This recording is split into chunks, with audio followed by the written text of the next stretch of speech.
दोस्तों, आप daily news के अपडेट पाने के लिए हमारे चैनल को सब्सक्राइब करें। चलिए दोस्तों, वीडियो को शुरू करते हैं। मुंबई यहाँ की एक अदालत ने अभिनेता कंगना रनौत द्वारा दायर एक मामले में गीतकार जावेद अख्तर को समन जारी करते हुए माना है कि उनके खिलाफ आपराधिक धमकी के अपराध के लिए आगे बढ़ने के लिए पर्याप्त आधार थे।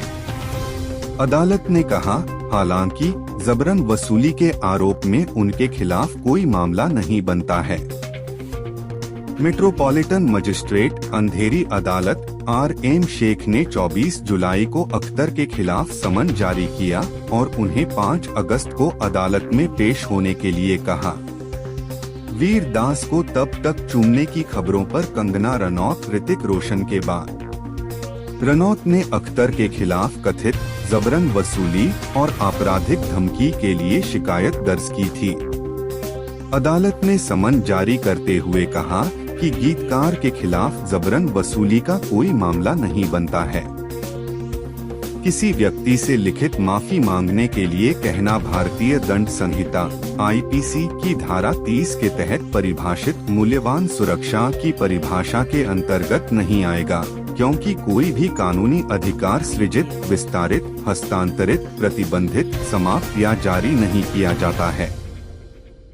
अदालत ने कहा, जहां तक आरोपी के खिलाफ लगाए गए अन्य अपराधों का सवाल है, शिकायत में दिए गए कथनों, शिकायतकर्ता के सत्यापन और उसकी, रनौत की बहन रंगोली चंदेल के बयान के आधार पर अदालत ने कहा, मैं इस निष्कर्ष पर पहुंचा हूं कि IPC की धारा 506 आपराधिक धमकी और 509 किसी महिला की गरिमा का अपमान करने के इरादे से इशारे या कृत्य के तहत अपराध के लिए आरोपी के खिलाफ कार्रवाई करने के लिए पर्याप्त आधार हैं। 2020 में अख्तर ने रनौत के खिलाफ शिकायत दर्ज की थी, जिसमें दावा किया गया था कि उन्होंने एक टेलीविजन साक्षात्कार में उनके खिलाफ मानहानिकारक बयान दिए थे, जिससे कथित तौर पर उनकी प्रतिष्ठा को नुकसान पहुंचा था। अपनी शिकायत में अख्तर ने दावा किया कि अभिनेता सुशांत सिंह राजपूत की कथित आत्महत्या के बाद रनौत ने एक साक्षात्कार के दौरान बॉलीवुड में मौजूद एक मंडली का जिक्र करते हुए उनका नाम घसीटा था। बाद में रनौत ने कथित जबरन वसूली और आपराधिक धमकी के लिए अख्तर के खिलाफ उसी अदालत में जवाबी शिकायत दर्ज की।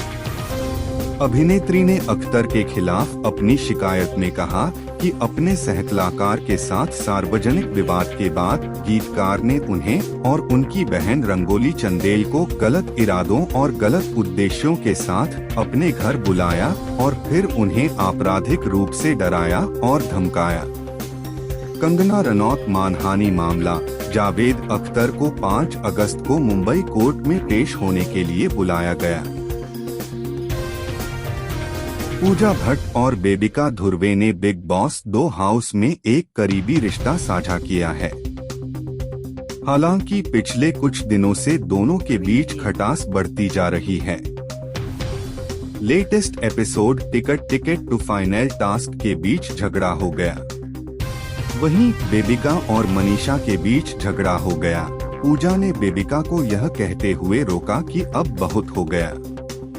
बेबिका पूजा की बातों से चिड़चिड़ा गईं और उन्होंने कहा कि उन्हें लगता है कि उन्हें पूजा ने निशाना बनाया है।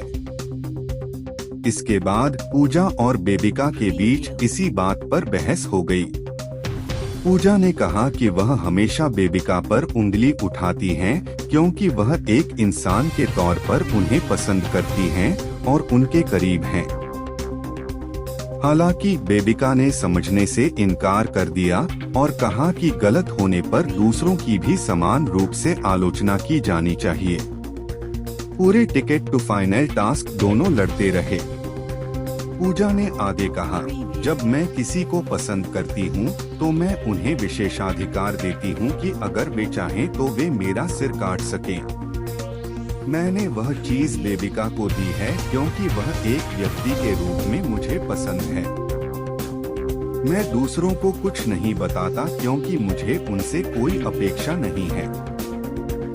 हालांकि बेबिका को लगता रहेगा कि मैं केवल उसे ही निशाना बनाता हूँ। बेबिका ने जवाब देते हुए कहा, यह सही नहीं है पूजा मैडम। मैंने देखा है कि आप हमेशा मुझे निशाना बनाते हैं। मुझे इसके बारे में बुरा लगता है और मुझे लगता है कि आपको दूसरों को भी उनकी गलतियों के बारे में बताना चाहिए। अविनाश और जिया ने उनके बीच चीजों को सुलझाने की कोशिश की, लेकिन बेबिका ने सुनने से इनकार कर दिया।